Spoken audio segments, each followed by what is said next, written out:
जिनके प्रवचन और उपदेशों से जीवन की एक दृष्टि मिली पिछले 2 दिनों में, सारे वैल्यूएबल श्रोतागण जो अभी अंदर हैं और जो बाहर भी हैं। मित्रों, जो ये मीडिया का जो मसला और ये नेशनल कॉन्फ्रेंस हो रहा है, सबसे पहले तो मैं पूरी दुनिया में आध्यात्मिक क्रांति लाने वाले इस ईश्वरीय विश्वविद्यालय की मैं भूरी भूरी प्रशंसा करता हूँ कि आपने धर्म बनाम अध्यात्म में पूरी दुनिया को अध्यात्म की एक नई दृष्टि दी है। जहाँ धर्म में राजनीति उसका एक हेड काउंट कराता है, लेकिन उसी धर्म का जो सांस्कृतिक स्वरूप है वो बड़ा आनंदित करता है। लेकिन अध्यात्म के जरिए जो मन की शांति, समाज की शांति, देश की शांति और पूरे दुनिया को शांति, सत्य का रेवोल्यूशन यानी सत्य का अन्वेषण और जो अलग अलग तरीके के जो वैल्यू सेंस है, यानी कि कहीं ना कहीं मीडिया भी उन्हीं चीज़ों की परख करता है। मुझे कुछ लोगों ने कहा कि मीडिया के लिए ट्रांसपेरेंसी ज़रूरत है, मैं इससे सहमत नहीं हूँ। मीडिया तो दूसरे की ट्रांसपेरेंसी चेक करता है, वो कोई गवर्नमेंट महकमा नहीं है जो अपनी सारी चीज़ों को, फंड को और सारी योजनाओं को दिखाएगा।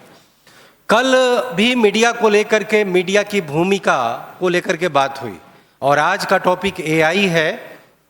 क्योंकि तकनीक की परीक्षा मीडिया को हर 5 साल पर देनी पड़ती है। आज एआई है, पहले असंख्य नए तकनीकों की चुनौती आई, तो इसको तो मैं बाद में समअप करूंगा। लेकिन पूरे मीडिया का एक मैं ब्रीफ में एक पर्सपेक्टिव लेना चाहूँगा कि आखिर जो मीडिया को लेकर के कहा जाता है कि मीडिया अपनी भूमिका से अलग हो गया, मीडिया जो है अपनी भूमिका निभा नहीं रहा है, अपने पद से विचलित हो गया। और मैं बताना चाहूँगा कि चलिए, आप राष्ट्रीय मीडिया सम्मेलन का एक बड़ा वाइडर ऑब्जेक्टिव है ब्रह्म कुमारी का, लेकिन आम तौर पे जितने मीडिया पे संगोष्ठियाँ होती हैं उसमें ज़्यादा मीडिया के प्रवचन देने वाले मीडिया की भूमिका टॉपिक का चुनाव किया जाता है।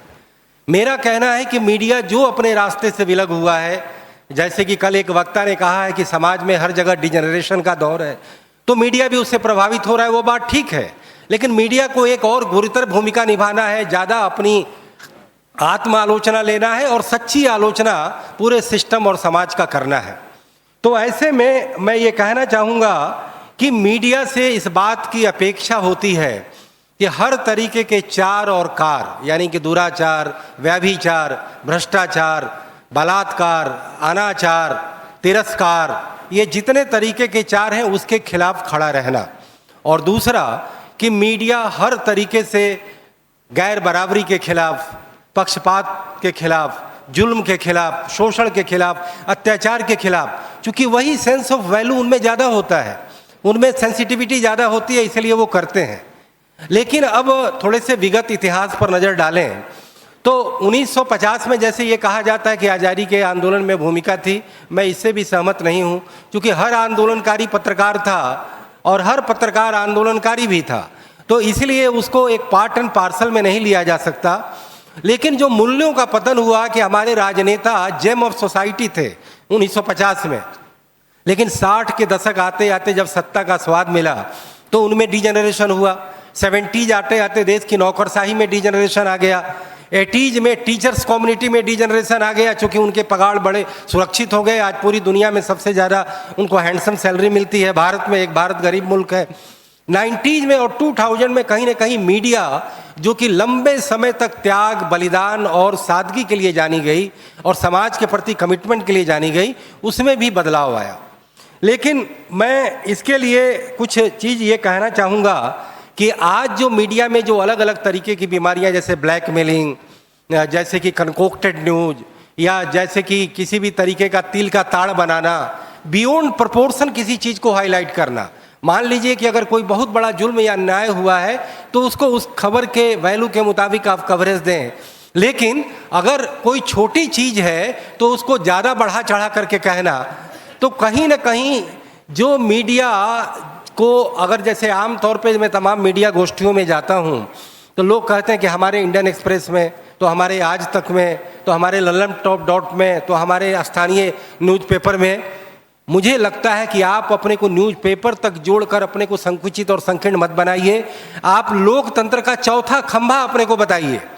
चूंकि कहीं ना कहीं मीडिया आज़ादी के बाद पूरी दुनिया में जब लोकतंत्रों का विस्तार हुआ तो मीडिया को लोकतंत्र की एक बुनियादी शर्त मानी गई, फ्रीडम ऑफ प्रेस। लेकिन फ्रीडम ऑफ प्रेस अपने आप में इनकम्प्लीट ऑब्जेक्टिव है। यह मीडिया की पूरी पर्सपेक्टिव नहीं देता, केवल मीडिया को पूंजी लगाने वाले लोगों को स्वतंत्रता प्रदान कर देता है। इसमें मीडिया का जो एक बड़ा कॉन्स्टिट्यूशनल ब्रॉड स्वरूप आना चाहिए था, जिसमें कि डेमोक्रेसी में अलग अलग अंग, 4 अंग जैसे होते हैं, विधायिका, कार्यपालिका, न्यायपालिका और मीडिया, जो कि अनऑफिशियल है, कहीं से किसी संविधान विधान में नहीं लिखा हुआ है। आपकी अभिव्यक्ति की स्वतंत्रता सबके लिए है, मीडिया के लिए भी है। तो चूंकि संविधान में उसका उल्लेख नहीं हुआ तो 4 अंग जो एक दूसरे को डेमोक्रेसी में चेक एंड बैलेंस करते हैं, जिससे कि सिस्टम बढ़िया चलता है, बल्कि समाज को भी वो दिशा देने का काम करते हैं, समाज के प्रति भी दायित्व निभाते हैं, वो संविधान में उल्लेख नहीं होने की वजह से वो हमारी जो परंपरा थी, जैसे लोग कह रहे हैं ना कि मीडिया भटक गया है, तो हमारी परंपरा बड़ी रिच थी, बड़ी मजबूत थी कि उसमें पत्रकार त्यागी होते थे, समर्पित होते थे, देशभक्त होते थे और समाज के प्रति संवेदना को लेकर के चलते थे। अब दोस्तों, जैसे कि आज एआई की टॉपिक है तो मैं बता दूं कि मीडिया को कब नहीं टेक्नोलॉजी की चुनौतियों का सामना करना पड़ा। जब न्यूज़पेपर होता था तो मैगजीन का कॉन्सेप्ट आया, फिर मैगजीन पर न्यूज़पेपर ने भी मैगजीन का रूप ले लिया, तो न्यूज़पेपर मैगजीन की तरह निकलने लगे। फिर टेलीविज़न मीडिया का आया चुनौती, तो अखबारों के लिए बहुत बड़ी चुनौती बनी जब 90 के दशक में तमाम मीडिया के आलेख आया करते थे। और जब टेलीविज़न बढ़ा तो उसमें रेडियो क्रश हो गया, और टेलीविज़न जो बढ़ा और जब टेलीविज़न का एक नया दौर आया कि सनसनी खबरों का एक नया कलेवर आ गया, एक अलग तरीके का हल्ला बोल, या जो कहने की ज़रूरत नहीं है, आप सब जानते हैं। और फिर टेलीविज़न मीडिया जब बढ़ता है तो फिर डिजिटल मीडिया का आता है, और डिजिटल मीडिया के बाद आप सोशल मीडिया का आप सब देख रहे हैं। तो कहीं ना कहीं डिजिटल मीडिया और सोशल मीडिया ने मीडिया का लोकतांत्रिकरण किया और लोकतंत्र को ज़्यादा से ज़्यादा मीडिया के हैंड दिए। लेकिन मैं बात कर रहा हूं उन मीडिया कर्मियों की, मैं उनकी बात नहीं कर रहा जिनके सबके पास मोबाइल के स्क्रीन है और सब सिटीजन जर्नलिस्ट बने हुए हैं। मैं उनकी बात कर रहा हूं जो फुल फ्लेजेड, जो मीडिया को अपनी आजीविका का धंधा बनाया है, या अपना एक मिशन बनाया है, या अपना एक प्रोफेशन बनाया है।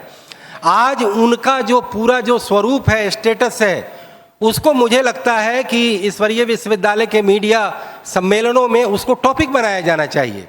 आज हम मीडिया में भी तमाम मीडिया कर्मी अपने सुविधा के अनुसार विश्लेषण करते हैं। मैं ये पूछना चाहता हूँ कि मीडिया में जो आजीविका का जो संकट है, जो असुरक्षा है, अभी मैंने आपके नोटबुक में भी मैंने अपने कमेंट में यही लिखा, इतने स्ट्रेस में मीडिया जीते हैं, प्रोफेशनल इनसिक्योरिटी है, जॉब इनसिक्योरिटी है, एक्सीडेंट के लिए आपका कोई इंश्योरेंस नहीं है, या तरह तरह का तनाव है। प्राइवेट सेक्टर में चूंकि मीडिया होते हैं तो हमेशा आप पर फायरिंग कर दिए जाते हैं। गवर्नमेंट की मीडिया, आज वही प्राइवेट सेक्टर के जो बड़े बड़े मीडिया नवीस हैं, वो क्यों इकोनॉमिक सिक्योरिटी के लिए वो प्रोफेसर बनना चाहते हैं?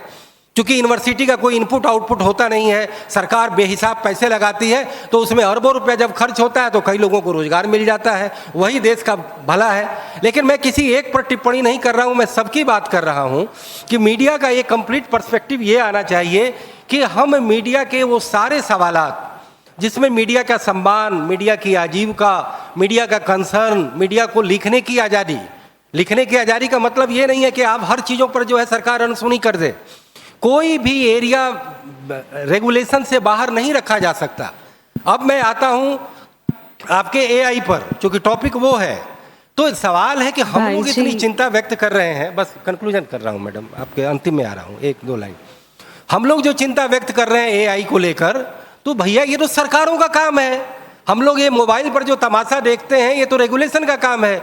जब कंप्यूटर आया तो सबने कहा संकट आ गया 1980 में, computer itself become a big source of employment. तो एआई का आप सदुपयोग करिए, उसको रेगुलेशन करिए, उसको लाइसेंस में लाइए और उसका बड़े ही सूझबूझ के साथ इस्तेमाल करिए। ये ऐसी चिंता की बात नहीं है कि मीडिया के लिए अब तक कोई चिंता ही नहीं रही, अब एआई एकमात्र चिंता बन करके आया। मैं इससे सहमत नहीं हूँ। मीडिया के सामने बहुत बड़े सवाल हैं।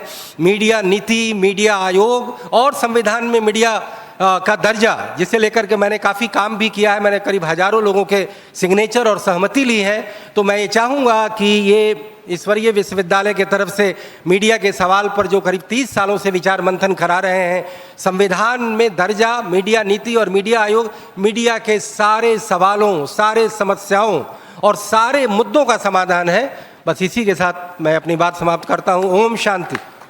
धन्यवाद भ्राता जी। मैं आमंत्रित करूंगी आगे